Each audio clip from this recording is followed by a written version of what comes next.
எலும்பில்லாம ஆட்டுக்கறியை பிரிச்சு அதை கொத்துக்கறியா செஞ்சு சின்ன சின்னதா உருட்டி அம்மியில அரைச்ச மசாலாவோட சேர்த்து நல்லா கொதிக்க வச்சு ஆட்டுக்கறி உருண்டை குழம்பா செஞ்சோம்.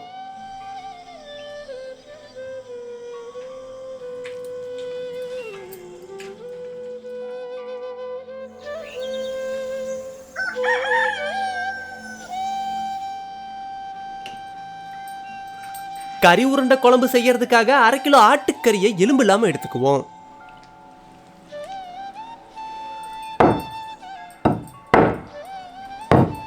ஆட்டுக்கறியை இப்ப கொத்துக்கறி மாதிரி நல்லா கொத்தி எடுத்துக்குவோம்.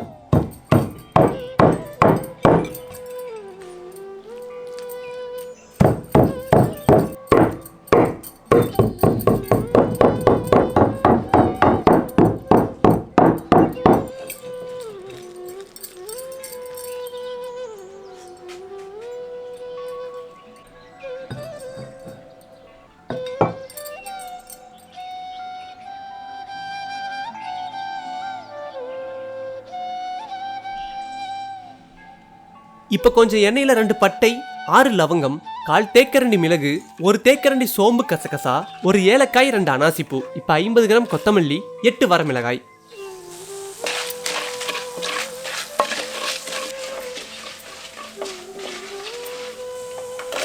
அடுத்து 100 கிராம் சின்ன வெங்காயம், கொஞ்சம் கருவேப்பிலையை சேர்த்துருவோம்.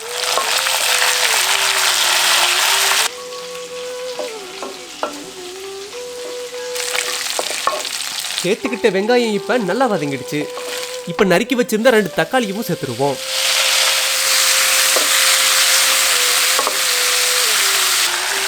தேவையான அளவு உப்பு சேர்த்து தக்காளி நல்லா வதக்கிட்டு அரைக்கிறதுக்காக ஆற வச்சிருவோம்.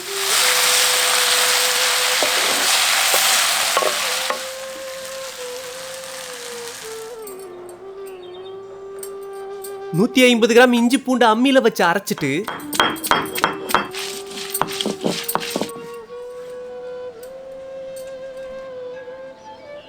வதக்கி வச்சிருந்த மசாலாவையும் அம்மியில வச்சு அரைச்சு எடுத்துக்குவோம்.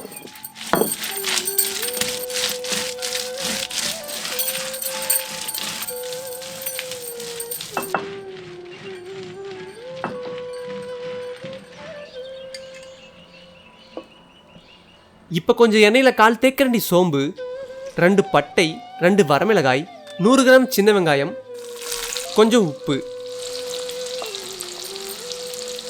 சேர்த்துக்கிட்ட சின்ன வெங்காயத்தை நல்லா வதக்கிட்டு அரைச்சு வச்சிருந்த இஞ்சி பூண்டை சேர்த்துக்குவோம்.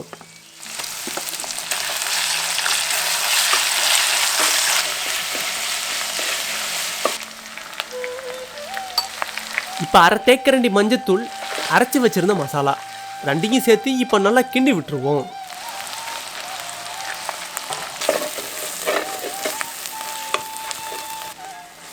அடுத்து 1 லிட்டர் தண்ணியை ஊத்தி நல்லா கொதிக்க விட்டுருவோம்.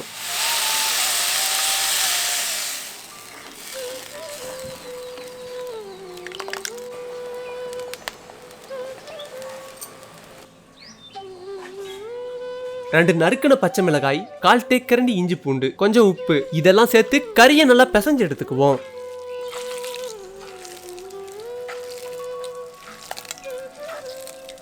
பிசைஞ்சு எடுத்துக்கிட்ட கறியை இந்த அளவுக்கு சின்ன சின்ன உருண்டைகளா உருட்டி எடுத்துக்குவோம்.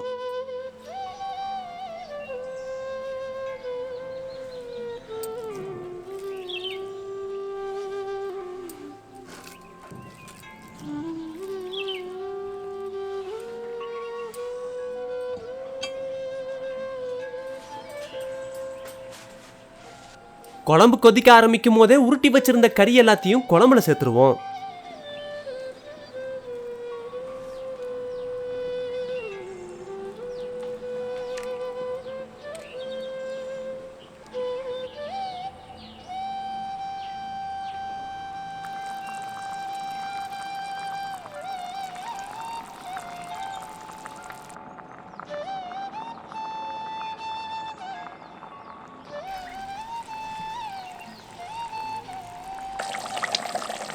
குழம்பு இப்ப நல்லா கொதிச்சு கறியும் நல்லா வெந்துடுச்சு.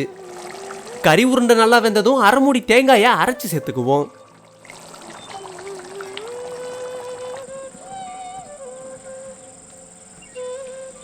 தேங்காய் சேர்த்து நல்லா கொதிச்சு எண்ணெய் பிரிஞ்சு வந்ததும் குழம்பு இறக்கிடலாம். ஆட்டுக்கறி கறி உருண்டை குழம்பு இப்ப சாப்பாடு தயாராயிடுச்சு.